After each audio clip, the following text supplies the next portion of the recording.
And the reality is people don't leave organizations, they leave people. Yeah. People don't leave churches, they leave people.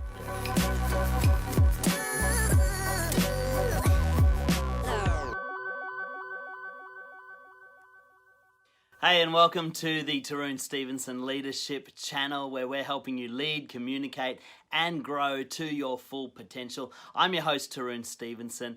Whatever portal you are tuning in on, whether it's YouTube, Facebook, your favorite podcast, or Instagram, make sure you subscribe and follow so you don't miss any of our episodes. Let's get into it. Here, and I am here with my friend Bobby Allen. Bobby Allen is a coach, speaker, and a leadership consultant. He is the founder of Life and Legacy Consulting. He's also a member of the Forbes Coaches Group. Is that right? The Forbes Coaches Council? Yeah, Forbes Coaches Council. Yeah, fantastic. Yeah. And recently, keynote speaker on the Servant Leadership Conference. And it's just such an exciting privilege to have you here, Bobby, today. We're looking forward to hearing the wisdom that you have to share. I first met you about 4 years ago. We were at a conference, a John Maxwell conference. And, I just instantly felt connected to you. You're just such a warm, inviting person. And we shared a coffee. And I don't know, we only spent a little bit of time together at that conference, but our time together was so memorable that when I was thinking about people that I wanted to come on this show, I thought, I've got to have Bobby on because I just enjoyed our conversation so much that it would be a shame not to share that with others. So welcome, Bobby, to the show. Oh, thank you so much, Tarun.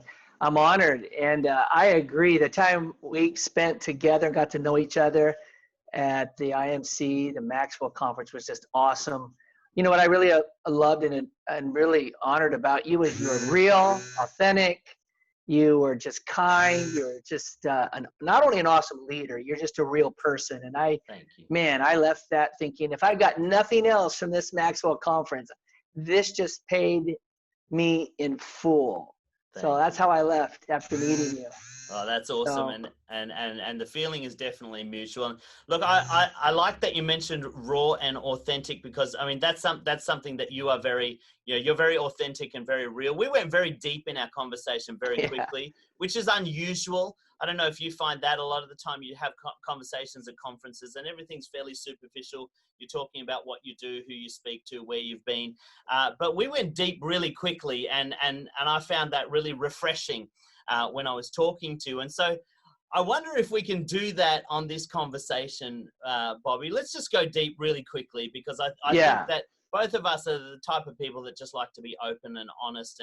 And I think that that's something that can really add value to everybody that's listening right now. And I've been reading your book, Relational Leadership. I know it's a couple of years old now, but just having a look through it and your early journey of leadership, you started out in church ministry, you planted a church, and it was a very rapidly growing church. How old were you when you first started in that journey?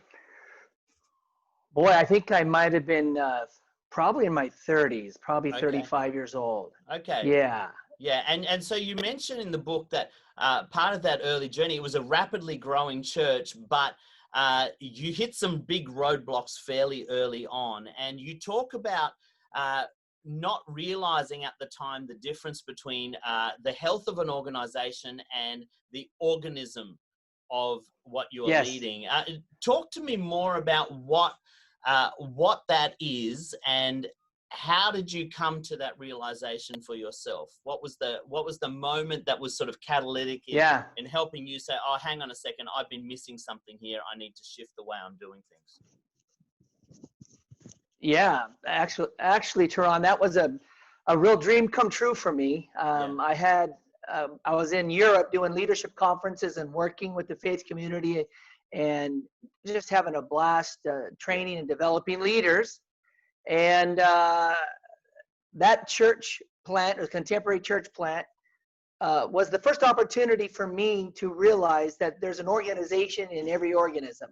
Yeah. There's an organism in every organization. Right. What is that? The organism is the people. The organization is the paper, policies, procedures, and programs, and everything that makes the people either succeed or fail. Yeah. So people need to learn to take the organization for granted. Yeah. So a better, well-oiled organization produces well-oiled people who produce at their full capacity.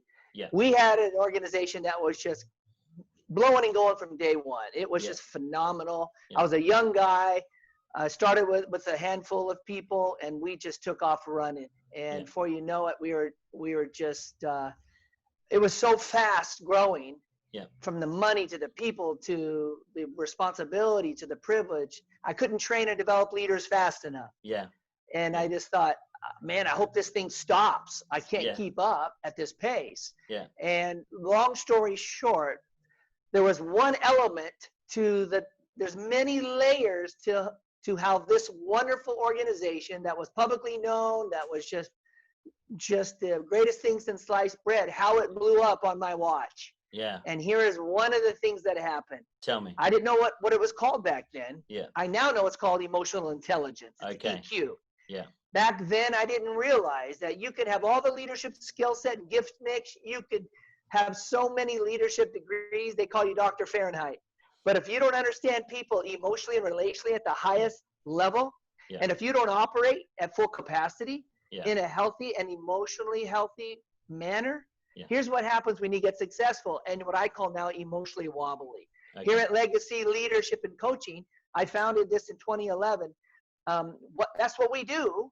We teach individuals and leaders and organizations in both the business community and the faith community emotional intelligence in leadership, in organizations, in life.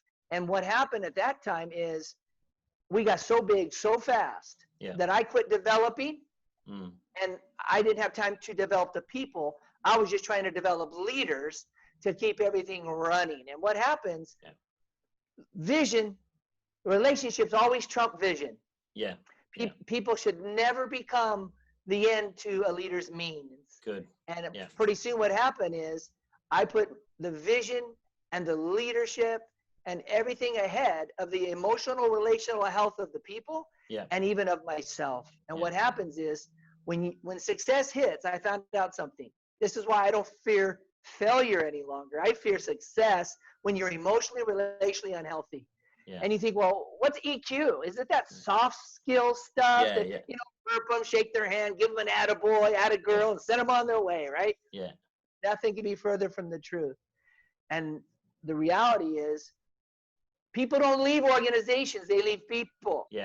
People don't leave churches, they leave people. People will stay at a company, a business, a church, an organization, even if they don't make as much money as they would like, if they love the people they work with. What happens, people, I didn't understand this back then, Tarun. People get hired for IQ every day and get fired for EQ. They do, don't they? You know? Hey, Bill, you're doing a great job. Sandy, you are just crushing it. Your skill set and gift mix is phenomenal. I need to share something with you in your review here. People don't like you. You don't. You kind of come off harsh, or you don't connect well with everybody. We're going to have to let you go. And now when I'm working with my clients, my CEOs, my leaders, my business owners, my pastors, they're saying, how does EQ happen? What do you do? Well, here's how it works. People call me at Legacy Leadership and Coaching and say, Bobby, we know you're an international speaker, leader, and coach.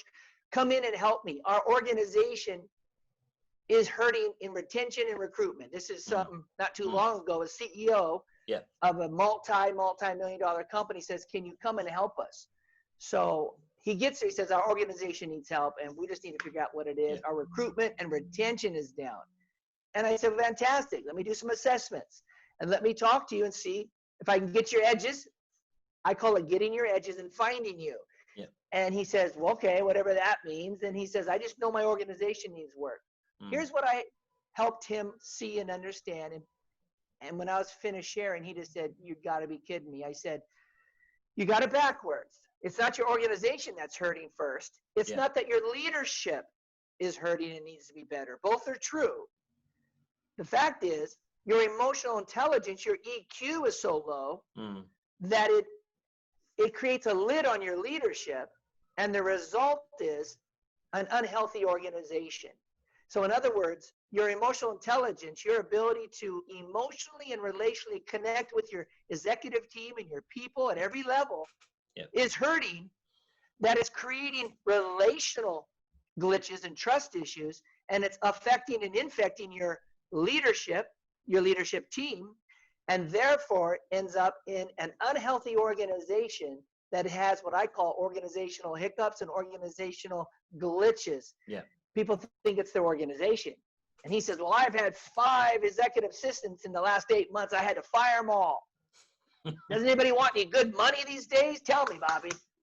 I mean, come on, you know, I'm just ready to pay people good money. We're one of the top organizations in our industry.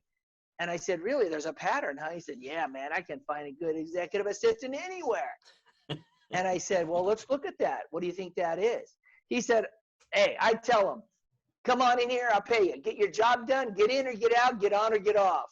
I don't mess around. If you want to be burped and cuddled, go to a kumbaya service or go to church camp. Yeah. I'm snapping necks and cashing checks here. Hey, Tarun, he says, 800 people don't eat unless I sign their checks. Let's kick butt. And I said, I respect that. I said, congratulations on your success, because you are about, you said, number 1, number 2 in your market. Yeah. You have told me the last 3 years you're having terrible issues with recruitment and retention. Yeah. He said, yeah, what is up with that? I said, may I tell you what I found in the assessments? Yeah. He said, absolutely. I didn't fly you out here for nothing. I'm a bottom line guy. Get right to the point. I said, yes, sir.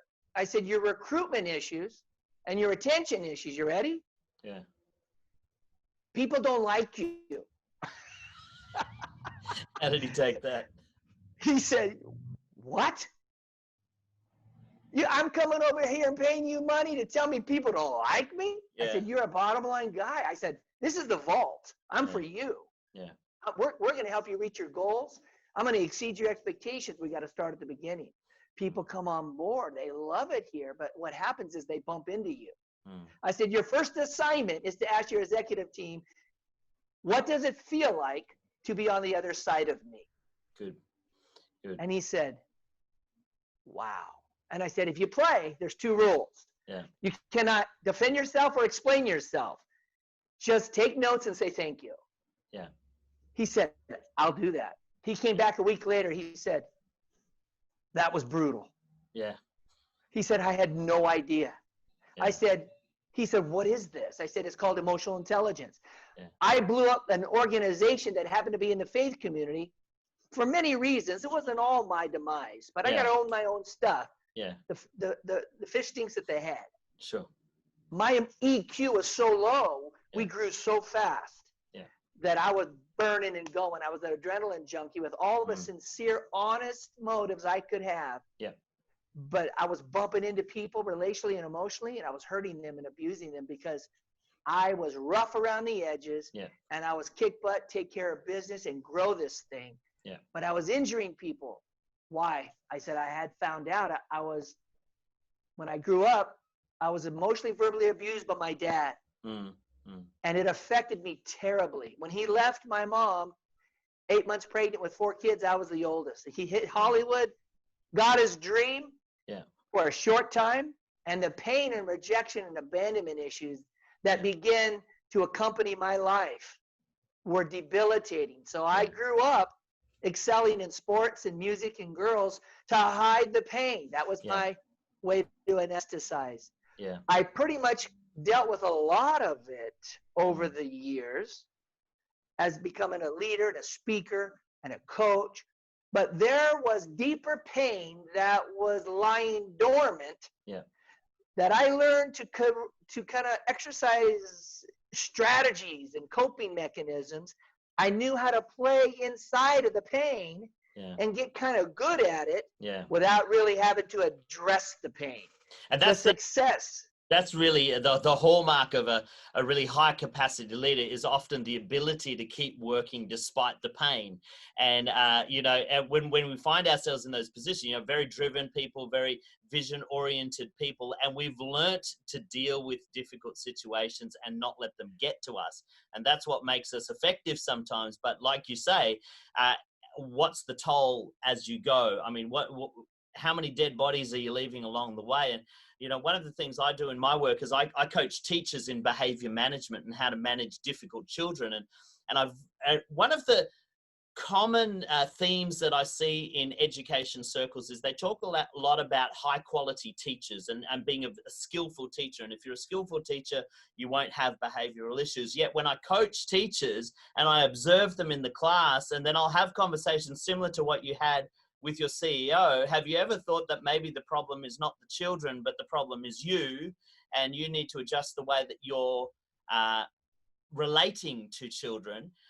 Many of them are horrified. They're like, no, I came to you for help on how to manage those kids. You tell me how to manage their behavior. And I said, well, the greatest changes in children's behavior comes from changes in adults' behavior. And, you know, and I'm finding that even now with leaders, you know, and I get to work with leaders in a similar capacity. Many of them have the same kinds of conversations. It's like, how do I fix my team? Not realizing that to be on the other side of them is half the problem. It's not that the team hates the organization. The team loves the organization. They just don't know how to work with the leader. And absolutely. So tell me more about when you were going through this process of realizing that perhaps part of the difficulties in your organization and your leadership was you. That's a pretty confronting thing to deal with. I've been through my own sort of path with that and had to reckon with myself. You know, I mean, this has happened with my marriage as well, and even with raising kids. You know, my 3 kids, I've had moments where they've said, Dad, you're the problem, not us, you know, and that's hard to take. That's hard to take from the people that you're supposedly responsible for. Talk about that moment where you had the realization for yourself. Who helped you realize that? And what was the journey that you took to start to change that in your own life? Yeah. Well, you know, Tarun, I'm really happy that the people have someone like you leading them, especially with child development. Who better than you, right? Thank you. And one of the things I've learned, all my kids now are all adults. So one thing I learned is children don't really cause problems in the home. They reveal problems in the home. That's great. I love it. And employees don't really cause problems as much in the organization as they reveal problems in the organization, starting with the CEO and the executive team. And it's important to look in the mirror. People tried to help me look in the mirror way back then. That was over 20 years ago. When I crashed and burned, when I became a statistic. Yeah. But I couldn't hear it. I couldn't see it. There was so much going on, and it was moving at such a fast pace. I mean, you think you want a quick, fast-growing organization until you get one. And then if you find out, like I did, that your EQ was low and that you had abuse issues from the past, success brought it up and out. And now you have to grow up in public. Leaders have to grow up in public. We don't have the luxury to grow up in private. That's true.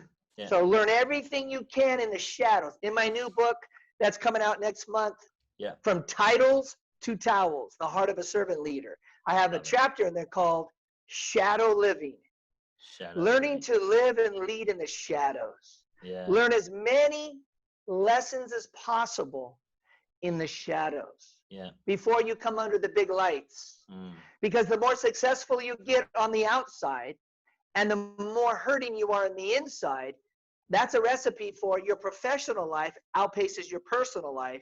And when that happens, you're a tragedy waiting to happen. Yeah, absolutely. What brings that up and out, like a tea bag, is the hot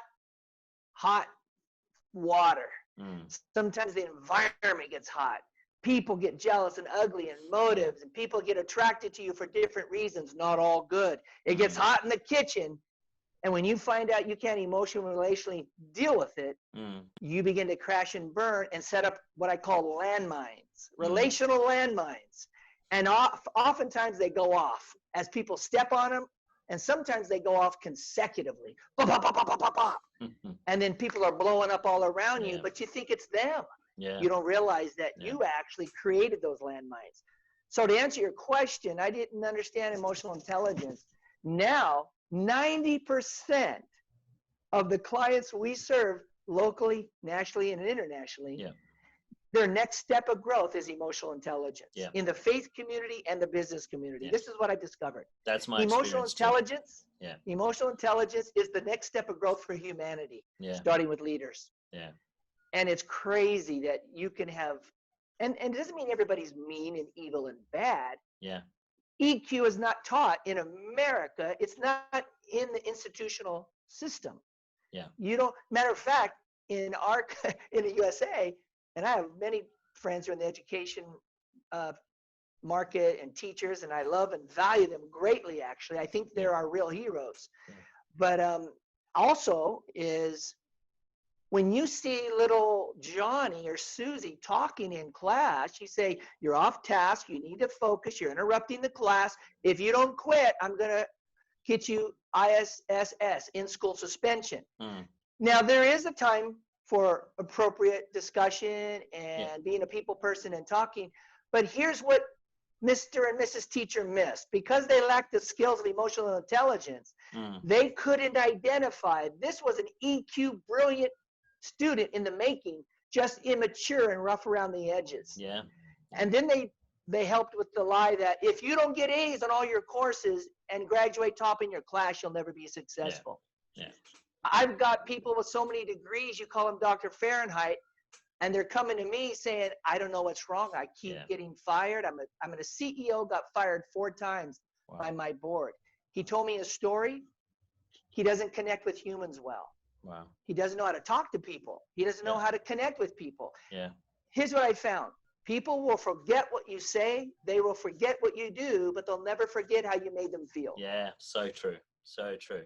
I find it interesting. I don't know if you've observed this, but a lot of the leadership books from the early 2000s, the late 90s, talk about the heroes of leadership from, say, the 80s, people like Jack Welch and Ray Kroc, and I admire all of those guys, and they've done extraordinary things with the companies that they've led. But what I've noticed recently is there is a new group of leadership commentators that are talking about the same people, but they're identifying that they lacked relational qualities that were necessary for long-term sustainability. And the movie that came out about McDonald's recently, about Ray Kroc. I mean, as I was watching that, because I've always looked at Ray Kroc in the light of what an extraordinary leader, extraordinary strategist, and you hear everybody, you reference him in their leadership talks. And then as I watched the movie, I thought, you could be the most successful person in the world, but if your relationships are bankrupt, your legacy is tainted. I mean, it doesn't matter how many awards you've got on your wall and how much money you've got in the bank. If you've done it at the expense of the relationships, that's what people end up remembering you for. And as I watched that movie about Ray Kroc, I thought, wow, here is a filmmaker that has an opportunity to remember or recognize the achievements of Ray Kroc, and the thing that they recognize is his relational bankruptcy. Yeah, and I just find that really curious, and I've seen that happen with other leaders as well, where the stuff that's really coming out now that they've moved on is actually how they left people feeling. How do we as leaders? Because look, I've been there too, and I've been a relationally bankrupt leader before, and I've worked with leaders that are like that. How do we take the journey? Because I find that self-realization is the first step to it. If you don't recognize it for yourself, if you don't have self-awareness, you can't start making changes. But how do you, once you recognize there's a problem with you, how do you take the first step to moving towards relating to others? Because some people don't necessarily have the personality that is tends towards relationship. I mean, I'm kind of like that, put me on a stage, I can talk to people, but put me in private, I feel uncomfortable talking one-on-one. And I've had to teach myself how to be relational, because I'd much prefer to sit in a corner by myself. So how do you, for those that maybe struggle to, relationships don't come naturally, or maybe they've got a poor foundation for relationships, how do you take that first step to becoming more relational and more emotionally intelligent? Yeah, that's a great question. And I spend, many hours and many conferences and workshops, and here at Legacy Leadership and Coaching, we spend at least 4 hours a month with our individuals, our leaders, and our organizations unpacking EQ, and then unpacking leadership, and then unpacking organizational health and growth. High EQ produces a leadership that breaks the lid, and the result is a healthy organization that runs and fuels both the organism and organization. But here's the thing. Sometimes people have to crash and burn like I did, because your gifts and your abilities and your talents can carry you far, but they have a shelf life. And that's the issue. You might think you're successful, but if you're killing it in business and money, and you're taking people hostage at the same time, emotionally and relationally, you're nothing more than a successful failure. Because relationships are the capital and the key to life, bar none. Relationships always trump vision. Credibility comes with high visibility with people. People don't care how much you know until they know how much you care. So you're asking a question that takes months and months to unpack, but here's the basics. What's the first? First of all, you have to help people understand their self-awareness. You might be surprised how many people are not aware of what they give off when they walk into a room. They don't know that they're non-verbally, emotionally, their look, their feel, their mannerisms, how they sit, how they stand, how they move their hands, all communicates things. Absolutely. So there's self-awareness. I had about 5 executives in a room, high level. We had a vegetable plate, and it was just 2 feet away because we were in a small office. And one of the executives get up in the middle when the CEO, world-renowned author, leader, and he gets up and starts munching on the carrots and the celery, going, and the executives were like, is this guy serious? This guy was clueless. His self-awareness, he's looking at him, and I'm thinking, oh God, I gotta save this guy, right? And our world-renowned speaker and author and leader is so kind, he's pretending he doesn't hear it. This is a silly but a good example of lacking self-awareness. After you become more aware, and I give people 5 different assessments that are quick and easy. EQ is not aptitude. EQ is not personality. No. EQ is not IQ. EQ is not your ability to take tests. EQ is not personality.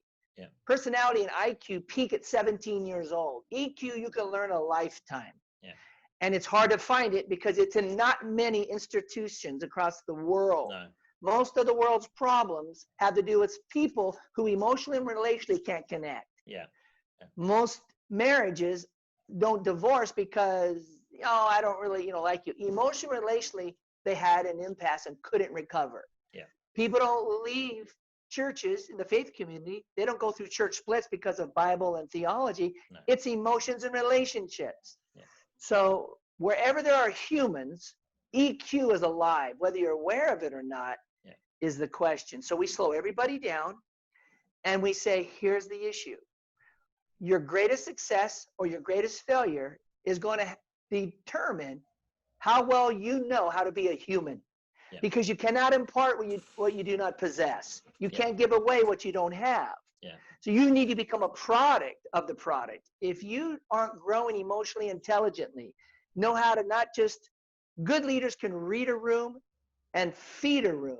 Great leaders can feel the room. So when you walk in, you have training. And because it's much deeper. There's 5 composites, there's 15 subsets. I understand emotional, relational styles of relating. I can see people operating in different, you don't assign motive and pretend you can read their minds, but you learn things. You learn to spot and ask questions. You become a master question asker. So self-awareness. Now I'm aware. I was not aware. 35 years old when I went to a conference. I'll tell the story in 5 seconds. Good example of lack of self-awareness. One of the speakers came to me, and her name was Deborah. She said, Bobby, you're an amazing man. I've been watching you. You give verbal bouquets like nobody's business. You love to inspire and build up. She goes, you're awesome at it. I said, oh, thanks. I love adding value to people. Yeah. And I said, people don't grow because you show them their weaknesses and rag on it. She says, would you go back to your hotel tonight and ask yourself again, why do you give verbal bouquets? And I thought, what? All right. And I thought, freak show, I'll go do that. So I get back there, and I'm a man of faith. And I say, hey, God, help me understand what's going on. She wants me to ask why. Nothing. 10 minutes, nothing. 15 minutes, nothing. 20 minutes, I had a thought. When my dad left me, I was introduced to abandonment and rejection at the deepest level. Yeah. It ate my lunch. Yeah. It caused 27 years of anxiety attacks and panic attacks that nobody knew except closest to me that I actually struggled with. Yeah. Off and on every day, almost 2 decades. Wow. And when I began to understand that, oh, wait a minute. So I developed a good thing, but I use it in a bad way. I do really care about people, and as a leader add value. But if I can meet Tarun real quick, and I did it without thinking, I got good at it. And say, hey, man, how you doing? Good to see you, dude. You look great. Hey, man, you're awesome. And just compliment you, build you up. Yeah. There was an ulterior motive. Don't you leave me and reject me. Don't abandon me. Yeah. So I'm going to just make you like me so you don't abandon me or reject me. Dude, I got that awareness, that self-awareness for the first time at 35 years old. There you go. So that's self-awareness. Now, next step of the 4 pillars of emotional intelligence, Travis Bradberry's book, he highlights these in Emotional Intelligence 2.0. Yeah. I consider him a colleague and even a mentor. So here's the thing. Self-awareness, now self-management. Now I got all these things I'm aware of that I never wasn't aware of about me. Yeah. Oh my goodness. Now I got to manage all the new things I'm aware of. Yeah. I walk people through this from A to Z, leaders, organizations, teams, and marriages and kids and mom and dad's relationships. Yeah. So self-awareness, self-management. Now social awareness. Yeah. What's going on emotionally and relationally with the people around me? Yeah. People tell me, well, I'm not I don't do relationships much. I'm an introvert. I don't really know this thing. And I said, tell you what, what's your favorite show? One guy said, Seinfeld. I said, go watch an episode of Seinfeld and turn the volume all the way down. He said, what? I said, would you be willing to do that? He said, heck yeah, man. I trust you. You come highly recommended, Bobby. I got you. He came back the following week. You know what he said? Game changer. Wow. He said, did you know that was going to force me to watch people and guess what they're saying and see their mannerisms and notice their facial expressions and notice their body language? I was going to become more socially aware. Wow. And it made me become more self-aware at the same time. He said, you're sneaky. I said, no, I just wanted you to learn. And I got an idea of how your temperament was and your personality. And I knew that would connect for you. Great. He said, that was brilliant. Self-awareness, self-management, social awareness. Now that I'm more aware of all these social, emotional, relational things going on, he said, Bobby, I never knew there was so much going on in a room filled with people. Yeah. I said, yeah, man, you're not alone. It's the next step of growth for humanity. And he said, well, what do? I said, now you got to learn relationship management. So it's self-awareness, self-management, social awareness, relationship management. Now you got to learn how to manage all the new things you're aware of about all the relationships emotionally and relationally that you were not aware of. Brilliant. He said, how do you do that? I said, that's what we're going to learn for the next year together. I'm going to take you through 5 or 6 or 7 of my courses. We're going to unpack this thing. I'm going to put the cookies of life and transformation on the bottom shelf. You're going to become a better leader and a better man, and you're going to love it, man. I guarantee you. Love it. Love it. And really, you've just summed it up so beautifully of, how we can approach this and, self-awareness and self-management and social awareness and relationships. And, I'm so glad you've talked about those things because these are the things that I come up in my conversations with leaders all the time is, this self-awareness and being able to manage relationships. And I love the concept of watching people. I love sitting at airports because I'm in airports a lot. And I love sitting in airports and just watching people. Because you can learn so much from just sitting there and observing the way that they interact with each other. And I try and make up stories about what they're actually conversing about because I can't hear the conversation. I like that. It's great. But tell me, what would you say, we've got a couple of minutes left before we wrap this up, but what would you say to the leader who perhaps doesn't see the value in actually doing the work to become emotionally intelligent? They're all about stacking bills and being powerful, and for them it's all about ego, and as long as they're the biggest and the best and the most notorious, then they're happy, and whoever is collateral damage, well, that's not a big deal for them. What would you say to a leader who is like that? Can you actually say anything, or is it just something you just can't speak into? That's a great question. And what I have found in my travels locally, nationally, and when I get these international opportunities, I found out the heart's the same for every leader. Yeah. It's just a different face in a different place. Yeah, right. Here's what I found. You have to remind them that people are your greatest appreciable asset. Yeah. Relationships always trump vision. Yeah. Yeah. If you can add value to your people and understand their silent cries and listen to their silent cries, if you can understand that people really want to feel valued, they will be ready to attack hell with squirt guns with you. Yeah. If you stay at positional leadership, the first of 5 levels of leadership, and if you only stay at the first level, there's 5 levels of leadership. There's also 5 levels of intentionality. And so if you could understand that your organization, your bottom line goals will go through the roof when you can get people around you who actually believe it's so simple. He cares about me. Yeah. He wants the best for me. He wants me to win. This is what I found out from one of my mentors, Ken Blanchard. You're a servant first and you're a leader second. You never cross the finish line first as a leader or alone. Yeah. You always cross the finish line by taking people with you. Yeah. And servant leaders talk about until it's time to do it. Because when I never knew that Ken Blanchard tag teams with people to write books. Yeah. Not because he needs to. Yeah. He can write and sell anything. Yeah. He believes in helping people win and positioning. He never wins alone. Right. And he shares the purse. I have adopted that at Legacy Leadership and Coaching. I refuse to lead alone. I refuse to live alone. Right. And win alone. Yeah. Bring people with me. So you got to let people know and slow them way down. Most CEOs are adrenaline junkies, not because they're bad people, mean people. No. I love these guys. Yeah. I love these women. I love these pastors and leaders and men and women, business owners. What's wrong?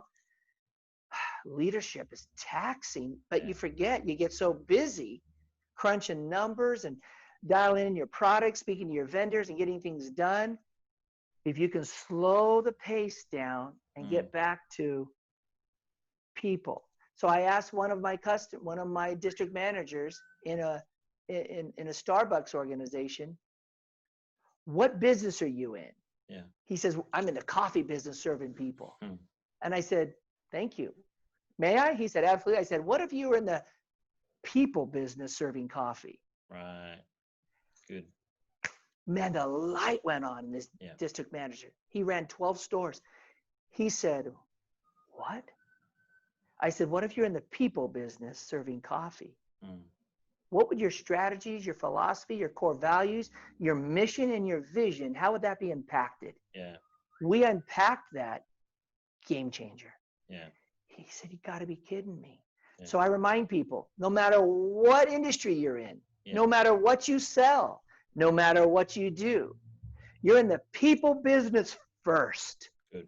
Then you're a real estate agent. Yeah. Then you're an insurance agent.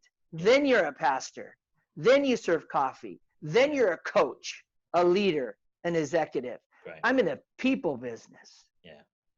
So good. It's all about the people. Leadership is all about the people. It's not about us. Yeah. So good.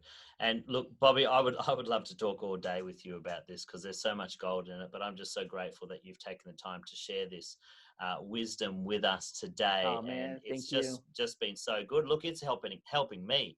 You know, I'm still on a journey myself, and I'm loving just listening to this, and I'm making notes in my head. I'm going, oh, okay. I love that analogy of you're in the people business serving coffee. You know, as a church leader, I'm in the people business running church services, not the other way around. I'm in the, That's right. you know, people business coaching people. I'm in the people business running seminars, and I love that. Just put people first, and the rest will follow.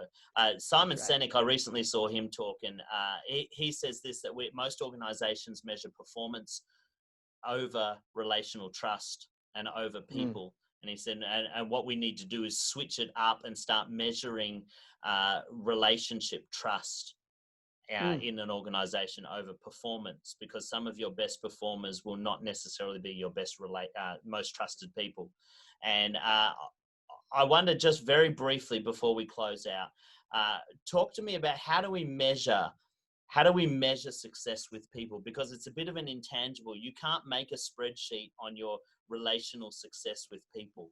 And I think that's why so many leaders opt for the numbers. You know, how many people turned up to the conference, or how many people hit their sales target this month. It's very hard to measure our success with people. What are your suggestions of how we can actually keep track of that and see if we're doing a good job of it? That's a great question. I know I don't have the time to fully unpack that. You'll scratch your head probably needing more. You'll have more questions than answers. But here's the thing. When you start growing in emotional intelligence, you gain new awareness of definitions.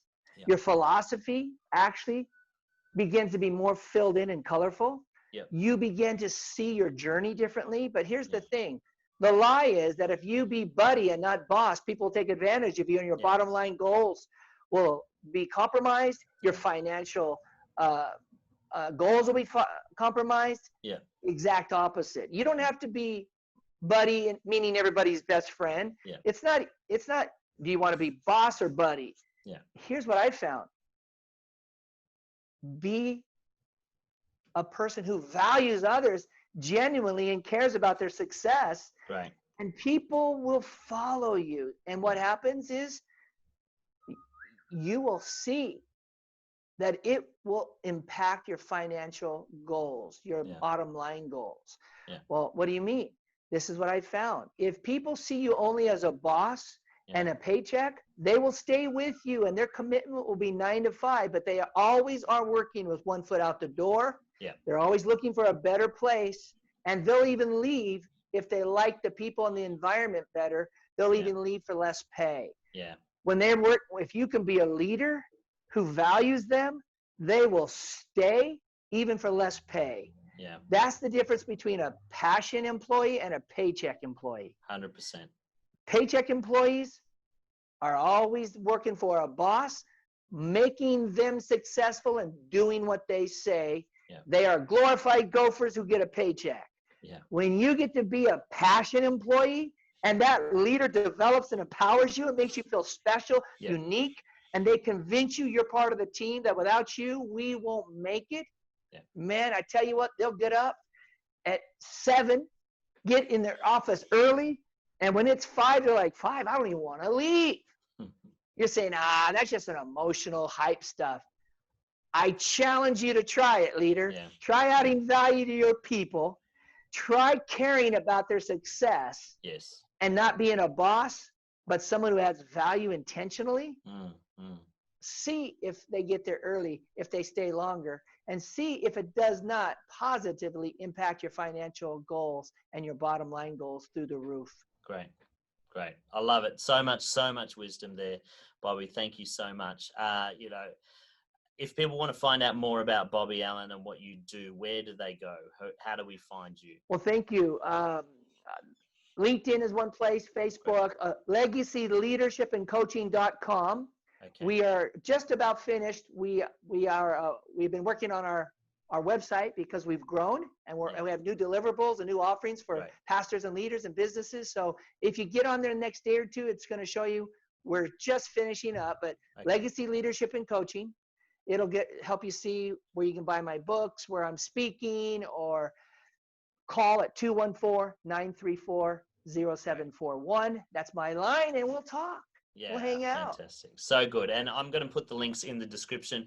And by the time this podcast goes up, I'm sure that all of your website construction will be Yes. completed by then for sure. But look, it's just been such a privilege and a pleasure to chat with you, Bobby. Thank you so much for giving up your time. It's Good Friday where you are, isn't it? It is. So yeah, You're so right. giving up your Good Friday, and thank you so much. I'm a day ahead of you, so it's already Saturday for me. But it's been so good to catch up with you finally and have this conversation. And I hope we can have another one again Oh man, really soon. Tehran, anywhere you are, anything where you are doing something, I'm in. I'm just honored to be where you're at. Seriously, Thanks, sir. this is not blowing smoke. Where you are, what you're doing, great things are happening. And if Thank you. I feel honored you would just give me some time to be involved in anything you're doing. So thank you very much. Thank you. That's awesome, Bobby. Tell us very quickly, what's the name of your new book coming out? It's called From Titles Yep. to Towels, The Heart of a Servant Leader. What's the release date? The release date, it looks like they're now saying maybe 1st of May. 1st of May. Okay, no problem. All right, so very, very soon, if you're watching this and you want to learn more about what Bobby is talking about, I recommend you grab his books. He's already got 2 other books. You can find them on Amazon.com, and we'll put the links in the description as well. Bobby, thank you so much. Thank you.